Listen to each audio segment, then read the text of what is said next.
Is that all I can do for you, Killier? Kill you? God damn it all! This game said a bad word?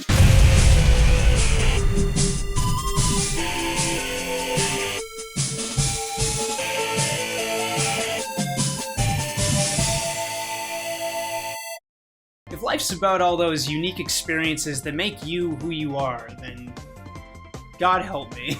You may remember a game I covered called Riviera the Promised Land. Yeah, not for the faint of heart. Leave it to Sting to make a multi-part game franchise, make each game only tangentially related to one another, and then slap a fresh new code of gameplay on them and say they're friends. These games aren't friends. These games are crazy. The Game Boy Advance had so many great tactical RPGs. Fire Emblem, Advance Wars, Final Fantasy, Rebel Tactics Star, Advance, Shining Command, Force, Tactics Resurrection Ogre, of the Dark Dragon, Yggdra Union. Yggdra Union is a f***ing nightmare. I remember having played some of the more straightforward tactics games on the GBA, bringing this home and thinking, why? Thinking myself a seasoned RPG veteran, I played as far as I could, pushing forward through its absolute absurdity, breaking new ground, boldly defying my limits, then got stuck in an unwinnable save. This game won't hold your hand, so let's talk about, by my count, the hardest tactics game on the Game Boy Advance. and PSP, which is what my footage is from. Riviera was all about gods, demons, and a handful of mortals saving the world. Yggdra Union is about war, and lots of it. The bad news is less over-the-top psycho special moves. The good news is a more mature story. Now I know what you're thinking. KBash, I've seen the character designs. Pray tell!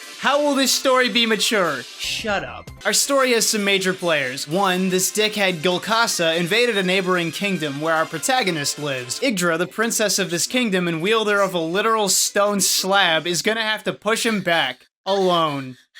Oh, wait. Yggdra gets saved from bandits and hunting parties by Millenor, the only thief who kicks dicks. Millenor is so pissed about the soldiers destroying his hideout and totally not hard for Yggdra that he says he'll help her overthrow Gulkasa and the entire Bronchian army. Okay, totally, dude. Normal people very commonly overthrow entire empires for a f***ing hideout. Yeah, dude, totally. You'll be joined by Durant, the lawful good knight, a swordsman, a revolutionary, though one of these you don't kill, an assassin, a literal housewife, and... Please, take Michi with you! God is dead. Oh, also in the PSP edition, you can get this character. No! Now, in case these characters didn't make it clear, this is a war game, and more importantly, a war story. I know these games often are, but a lot of them don't have much substance, and I gotta say, this game does it better than Fire Emblem, with characters that look like this. I know. But let's put a pin in that and come back when it's appropriate and instead ask, why is this game so weird? You've been tasked by your boss to make the most unintuitive, convoluted mess of a strategy game. Okay, first things first. Movement? Complicated. Movement's tied to an entirely different gameplay system. The cards. Every turn you start by picking a card. These cards have a point value that determines how many total squares you can move. Not individual character move distance, total move distance. So some of these let you move 4 to 5 spaces. Let's see how that works out. Fun. Now before we even start attacking, the cards also have a power number. That number will determine how much damage you do when you attack with some, grade school equation stuff working in the background. The more you battle with any given card, the stronger it gets, so you're incentivized to stick with some to, have strong attacks, but also use all your cards because when they're weak in the late game, you're gonna feel it. Believe me. Okay, we've moved up and we can attack. Only one guy gets to attack per turn. What the f- How am I supposed to win? The main gimmick is union combat. See, when I go to attack, my guy radiates these colored squares in a square or cross pattern, depending on if they're male or female. Anyone in those squares gets a turn in combat too. Generally, you'll want as many people in a union as possible. It ensures that you won't get caught out and beaten down by an overwhelming enemy counterattack, because holy Moses, they're packing dudes. Conversely, if you catch the enemy alone with your whole squad, it's ass-whooping time. Combat itself is just, synonyms for demented. Crack-brained? Yeah, you've got your usual critical hits, random guarding which invalidates your opening attack, whatever, that's all fine, but then we've got the bar.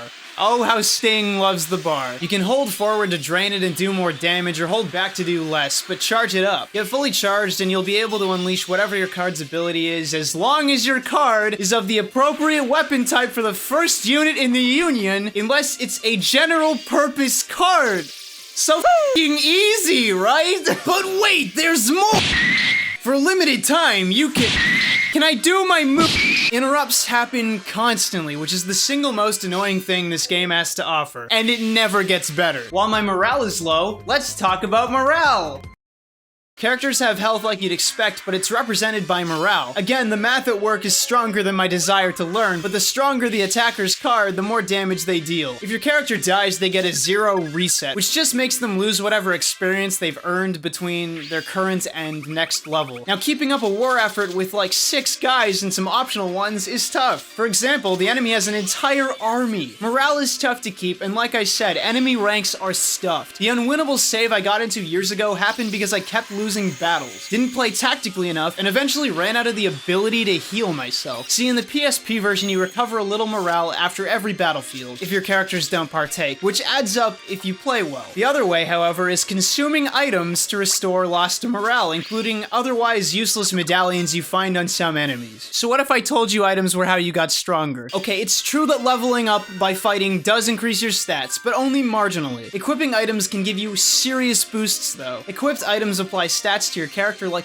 +6 attack, +4 morale, -4 luck, or something. Seriously, this shit gets so convoluted. Every item has benefits, but most have drawbacks, and you're trying to balance it out in your favor, basically. These items might stay equipped for 1 battlefield or 3, depends on the item. Once the item's done, the stats remain, and you can equip something else. That'd be great if you weren't f***ing dying all the time. I lied a bit. The game isn't directly crushingly difficult. It's the little things that add up. It's a remarkable bit of sadism to make your stat-increasing equips also the only thing that can restore morale, and in case it wasn't obvious, that'll destroy the item. Yggdra Union, definitively developed for millennials! But it wouldn't be the game for millennials unless the playing field was inherently imbalanced. Just a little side section here, the stages range from acceptable to quit for 6 months because I don't want to do it. Most are pretty innocuous. They've got your typical tactics mechanics like forests and fortresses providing bonuses, you know, typical geography stuff. But what about the atypical geography stuff? Randomly strewn throughout the levels are items, you know, those too precious to consume, literally required for stat boosts, would sell my firstborn child for items. If you land on one of those tiles, you'll pick it up. Unwittingly, mind you, there is no indication. So tile hunting ensues. Ha!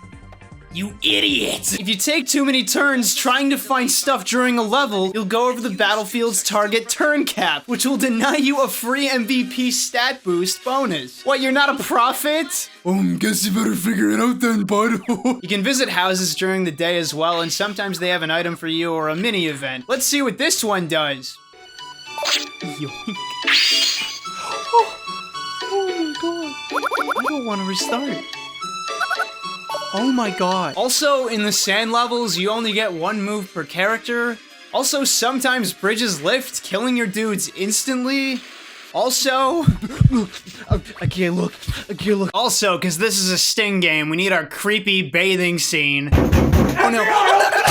So, I said this is a war story, and better than Fire Emblem. When I think about Fire Emblem, I think mostly about surface-level political drama with some magical puppeteer in the mix. And Yggdra Union is basically the same, but it's the degree of humanity, character development, complexity, and genuine discomfort the game presents in various ways that really takes it to the next level. Hear me out. Yggdra gets booted from her kingdom and meets some guys. They want to gather more people, but they get interrupted as the mermaid people are slaughtering humans. So what does Yggdra do? In the midst of opportunistic bandits, assassins, Gulkasa's army hunting her down, she topples the mermaid empire for killing innocents. Yggdra, please chill. Next, warring factions who control magical weapons of mass destruction are fighting, having been manipulated by the Empire. Yggdra intervenes, but realizes they ain't stopping. You have to choose, in the moment, to exterminate a faction of people to forcibly end the conflict. The Empire makes off with the weapons of mass destruction in the process. Yggdra, please chill. Yggdra is so pissed off, she takes her scrappy little goon squad, fucks up every last soldier in Gulkasa's employ, and takes back her kingdom. Also, they get help from Eleanor's love interest or whatever.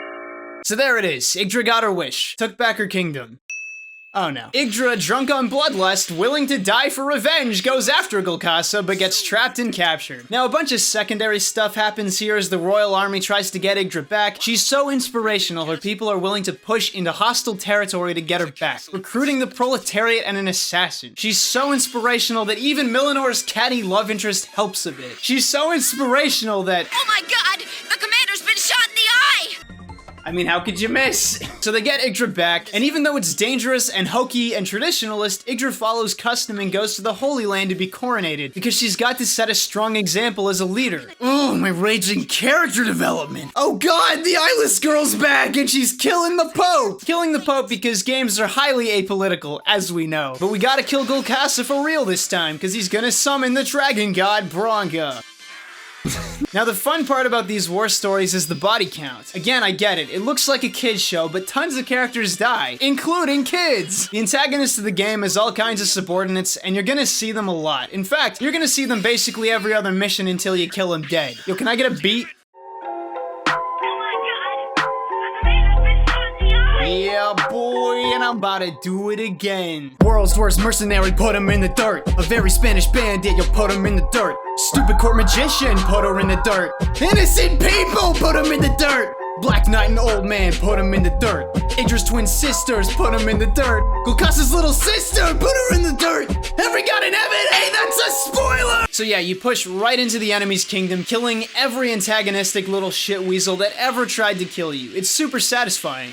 And yet really dark. Yggdra, this whole time, justified her actions with some proverb about justice lying in the holy sword. Overthrowing empires, striking down her oppressors. In my favorite part of the game, Yggdra becomes what she hated. A violent invader. As she enters Bronchian territory, the actual civilians rise up to drive her back. The people who rise up against you act a lot like parallels of Yggdra and Milanor and others in your party. They're just innocents being stomped out by a powerful invader. You become Golkassa in that moment. You become the villain. Many war games try to put you in the shoes of the invader as well, but very rarely does it feel personal or meaningful. This shit sucks. That was no battle. Oh hey, Killie's back!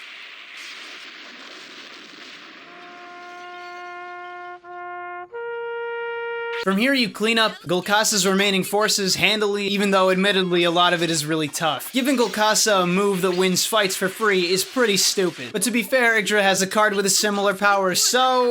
But we're not done yet. The game has the magical puppeteer character, Nisaya, very clever, who's apparently been orchestrating conflicts in the world to power up your sword and use it to kill the gods he hates or something. He couldn't play nicely with the other deities, I guess. The game actually sets him up fairly well for a bait-and-switch villain. He appeared a few times prior under spooky circumstances and then chucks a resurrected Killie at you. Just listen to this guy. Impressed?